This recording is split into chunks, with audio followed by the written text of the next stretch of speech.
রংপুরের মিঠাপুকুরে ২১শে ফেব্রুয়ারিতে ফুল কুড়াতে গিয়ে শিশু ধর্ষণের ঘটনায় অভিযুক্ত রুহুল আমিনের জামিন নামঞ্জুর করে কারাগারে পাঠিয়েছেন আদালত। বৃহস্পতিবার এই আদেশ দেন সিনিয়র জুডিশিয়াল ম্যাজিস্ট্রেট আদালতের বিচারক কৃষ্ণ কমল রায়। মিঠাপুকুরের বাজিতপুর এলাকার বাসিন্দা অভিযুক্ত রুহুল আমিন স্বেচ্ছায় আদালতে হাজির হয়ে আত্মসমর্পণ করেন। এ সময় আসামির পক্ষে জামিন আবেদন করেন তার আইনজীবী। শুনানি শেষে জামিন নামঞ্জুর করে কারাগারে পাঠানোর আদেশ দেন বিচারক।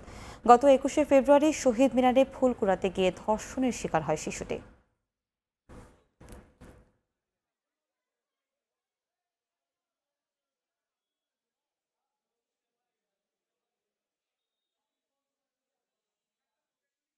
যে উকিল এই রংপুর বার অ্যাসোসিয়েশনের এখানে আজকে ওকালতনামা দাখিল করেছে, তাদেরকে এই আইনজীবী সমিতি হইতে তাদেরকে বহিষ্কার করা হবে এবং তাদের বিরুদ্ধে ব্যবস্থা নেওয়া হবে।